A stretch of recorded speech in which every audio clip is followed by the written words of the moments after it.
کیا کیا ہے؟ سب خاموش. حضرت عمر فاروق رضی اللہ تعالیٰ عنہ بولے. میں نے پہلے بتایا صحابہ اکرام کی ضرورت نہیں ہوتی تھی بولنے کی. یہ جو دو بڑے صحابہ تھے نا، ابو بکر اور عمر رضی اللہ عنہ، صحابہ اکرام ان کو آگے کرتے تھے، آپ ہماری بات کیجئے. بڑا احترام تھا، ایمان جانے کا مسئلہ تھا. حضرت عمر رضی اللہ تعالیٰ عنہ فرمانے لگے، یا رسول اللہ صلی اللہ علیہ وسلم، کون خوش نصیب ہے؟ کیا ہوا مفہوم ہے؟ آپ علیہ السلام نے فرمایا، یہ عمیر بن عدی رضی اللہ تعالیٰ عنہ نابینا تھے، نظر نہیں آتا تھا. ایک یہودی عورت تھی عصمہ گستاخانہ اشعار کہتی تھی.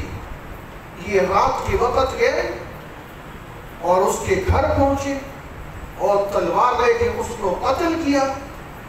ابھی فجر کی اذان نہیں ہوئی تھی، جبریل امین یہ خوشخبری لے کر میرے نبی کے پاس پہنچ. اب آپ علیہ السلام خوش کہ ہمیں سبق دیا جا رہا ہے. بتاؤ کون ہے جس نے غائبانہ طور پہ اللہ کی اور اللہ کے رسول کی مدد کی؟ دیکھو نبی کی خوشی کا اظہار کیسے ہو رہا ہے.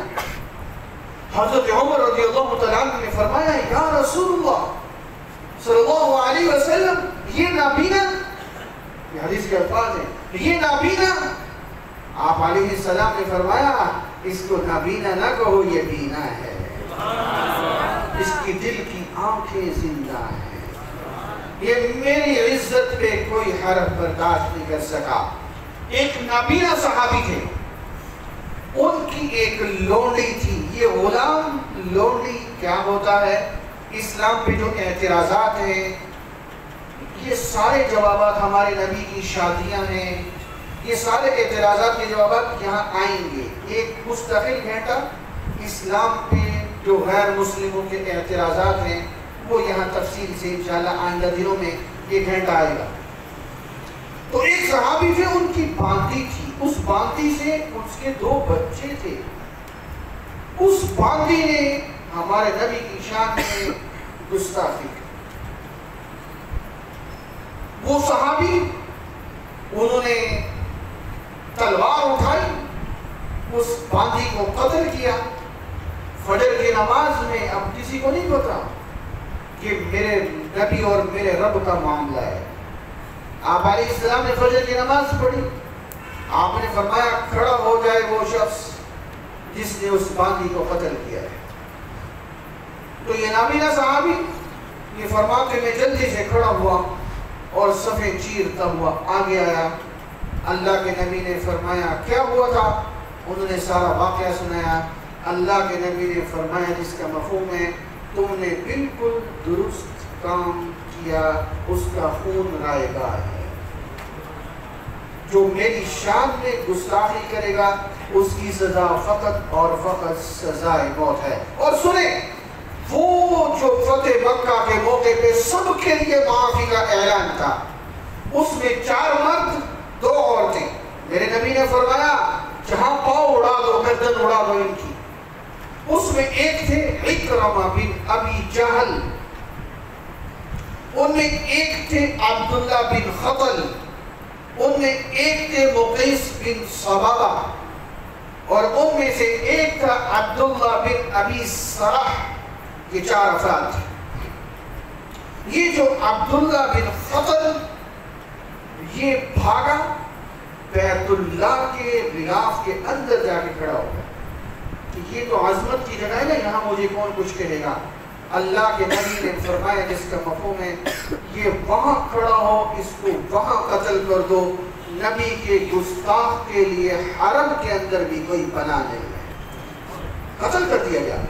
حضرت سعید رضی اللہ تعالیٰ عنہ پہنچے، گردن اڑا دی. دوسرا شخص تھا مقیس بن صبابہ، یہ بازار میں بھاگا جا رہا تھا، صحابہ اکرام نے پکڑ کے قتل کر دیا. تیسرے اکرمہ بن ابی جہل، بڑے بہادر آدمی تھے. یہ میں آپ کو شاید کل یا پرسوں سناؤں، جو مسیلمہ نے نبوت کا دعویٰ کیا تھا. جب اس سے جنگ ہوئی، جب 1200 صحابہ قتل ہوئے تھے، اس جنگ میں یہ مسلمانوں کی طرف سے سپہ سالار تھے اکرمہ بن ابی جہل، بڑے باپ کا بیٹا تھا۔ یہ اکرمہ، میرے نبی نے فرمایا جہاں پاؤ قتل کر دو۔ یہ بھاگے، کشتی میں سوار ہوئے۔ اب کشتی درمیان میں سمندر کے پہنچی تو طوفان کی لہروں میں، اب سارے وظیفے کیے، کشتی کی جان نہیں چھوٹ رہی، طوفان اس کو ڈبو رہا ہے۔ سب نے کہا کشتی والوں نے، ایک اللہ وحدہ لا شریک کو پکارو گے تو بچیں گے ورنہ سب جائیں گے۔ اکرمہ کہنے لگا اچھا یہاں بھی انہیں کو پکارنا پڑے گا، تو کہنے لگا اے اللہ میں سچے دل سے توبہ کرتا ہوں، مجھے یہاں سے بچا، میں واپس جا کے مسلمان ہو جاؤں گا۔ اللہ کی شان، طوفان تھم گیا۔ یہ اکرمہ بن ابی جہل واپس گئے۔ اب ڈر تو تھا نہ کہیں قتل نہ کر دیے جائیں، چھپتے چھپاتے میرے نبی کی مجلس میں گئے، معافی تلافی کی۔ اللہ کے نبی نے ان کی توبہ کو قبول کر لیا، یہ مسلمان ہو گئے۔ ان کے جن کی معرکے میں آپ کو سناؤں گا، آپ حیران ہو جائیں گے۔ چوتھے نمبر پہ عبداللہ بن ابی سراح، اس کا بڑا عجیب واقعہ ہے۔ یہ حضرت عثمان غنی رضی اللہ تعالیٰ عنہ کے گھر میں چھپ گیا اور اللہ کے نبی کی مجلس میں آیا۔ یہ کاتب وحی تھا، وحی لکھتا تھا، لیکن بس کھوپڑی گھوم گئی، مشرکین کی صفوں میں جا کے کھڑا ہو گیا۔ اللہ کے نبی نے فرمایا جہاں پاؤ قتل کرو اس کو۔ اب اس کے سفارشی بن کے ان کو لایا گیا مسجد نبوی میں حضور علیہ السلام کی مجلس۔ 3 دفعہ بیعت کا کہا کہ یا رسول اللہ مجھے بیعت کر لیجئے مسلمان۔ اللہ کے نبی خاموش، 3 دفعہ بیعت نہیں کی۔ جب اس نے 4تھی دفعہ کہا پھر میرے نبی نے بیعت کیا۔ اب سنیں لفظ، آپ علیہ السلام نے بعد میں صحابہ کرام سے فرمایا کاش جب میں نے بیعت نہیں کی تھی تم میں سے کوئی اٹھتا اور اس کا سر تن سے جدا کر دیتا۔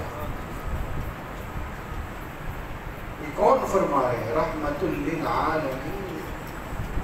میرے نبی کی گستاخ کی سزا یہ ہے۔ ہاں کوئی مغرب زدہ، کوئی غامدیت کے جراثیم لے کے پھرنے والا یہ نہ کہے کہ نبی نے معاف کر دیا تو ہم کیوں نہیں کر سکتے۔ ہمیں حق نہیں ہے، نبی کو حق ہے معاف کرنے کا۔ ہمیں گستاخ نبی کی سزا سرتن سے جدا کا حکم ہے۔ یہ مسلمان ہو گئے، 2 لوٹیاں تھی، ان کو قتل کر دیا گیا۔ نضر بن حارث، عقبہ بن معیط، بدر کے میدان میں جہاں قیدیوں کو معاف کیا گیا ان میں ان 2 کو نکال کے قیدیوں سے ان کے سر تن سے جدا کیے گئے۔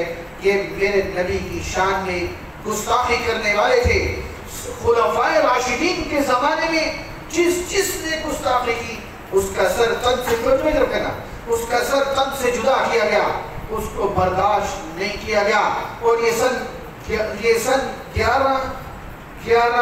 11ویں صدی کا واقعہ ہے، جس زمانے کے اندر یہ وقوع ہوا۔ اللہ اکبر کبیرہ۔ اسپین میں 11 پادریوں نے میرے نبی کی شان میں گستاخی کی۔ 11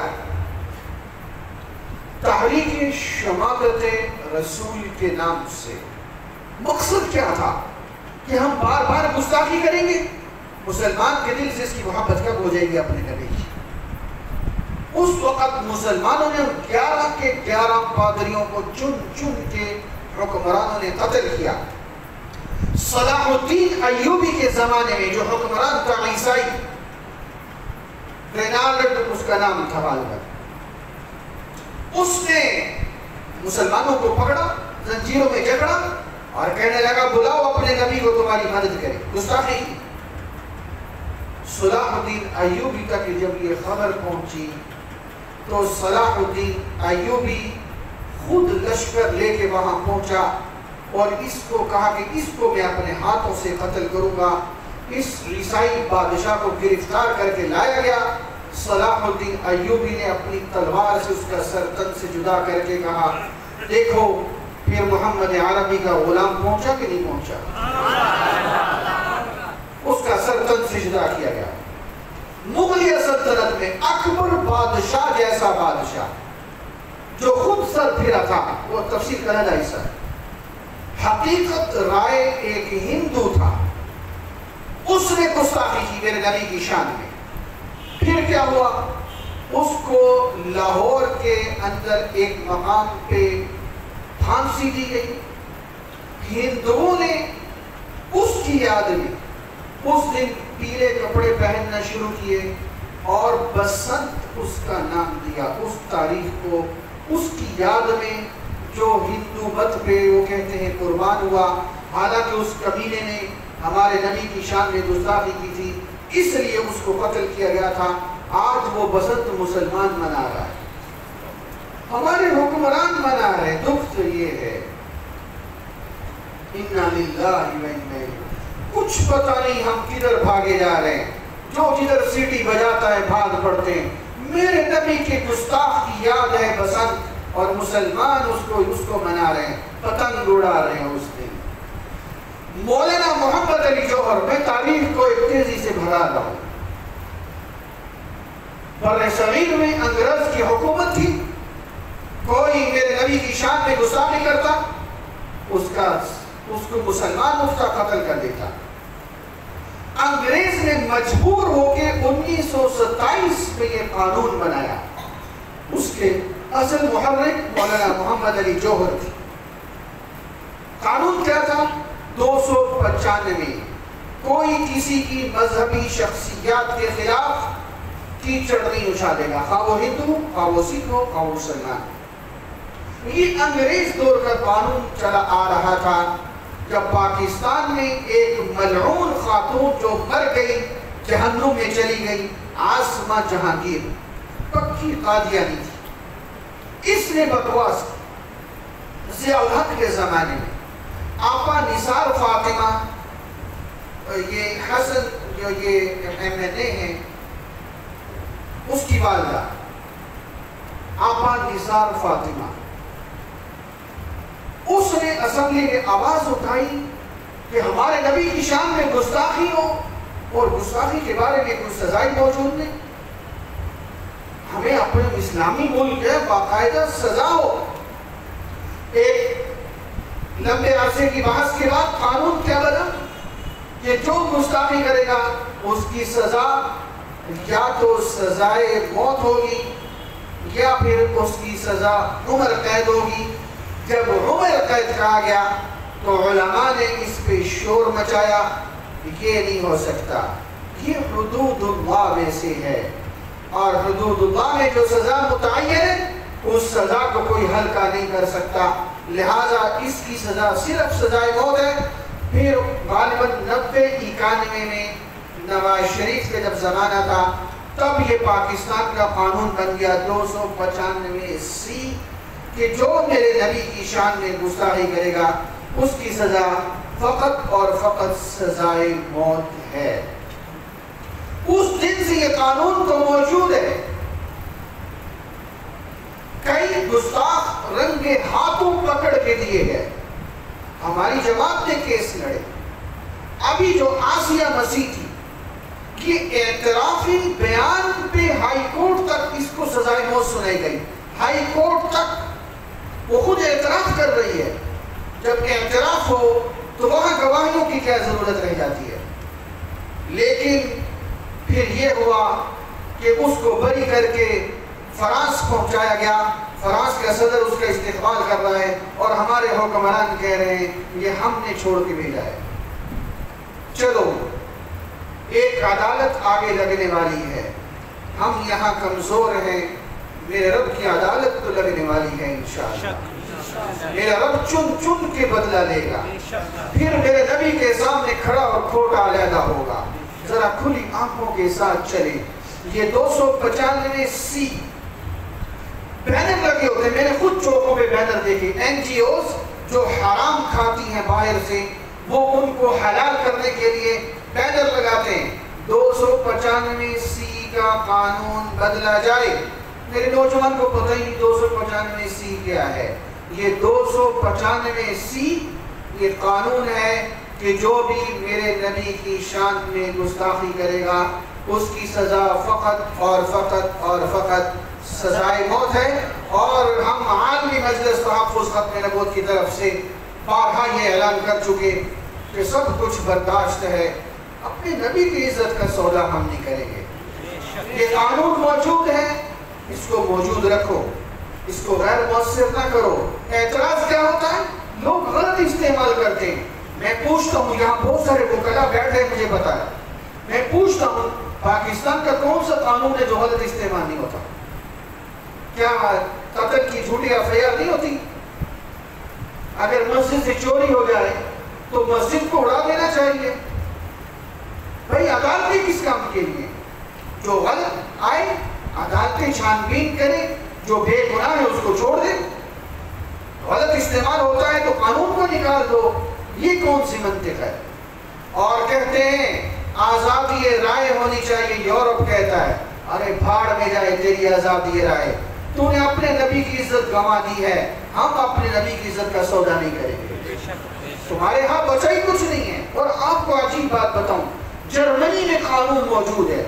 امریکہ کی سپریم کورٹ نے یہ کہا ہے آزادی رائے کا یہ مطلب نہیں ہے کہ تم ایسی بات کرو جس سے اشتعال انگیزی ہو، دوسروں کی عزت سے کھیلا جائے. حکومت ایسی آزادی رائے کو روک سکتی ہے.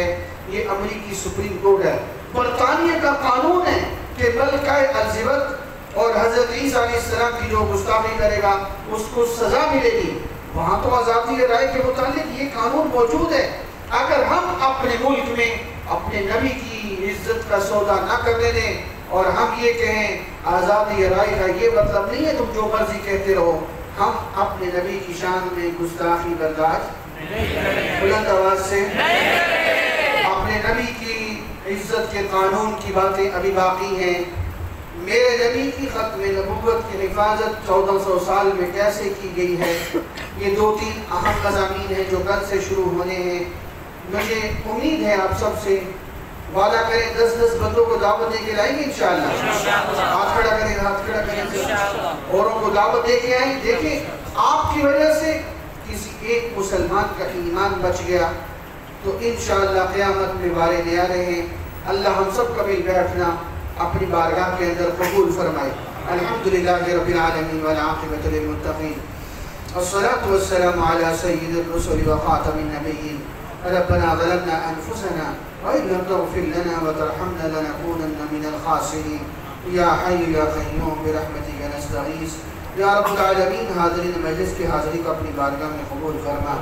ربنا تقبل منا انک انت السمیع العلیم. یا اللہ ہمیں اپنے نبی کی عزت کا دفاع کرنے کی توفیق عطا فرما. یا اللہ ہمارے وطن عزیز میں جو قانون ہے، یا اللہ اس قانون کو مزید مؤثر بنانے کی توفیق عطا فرما. صلی اللہ تعالی علی خیر خلقہ محمد و آلہ و صحبہ اجمعین برحمتک یا ارحم الراحمین.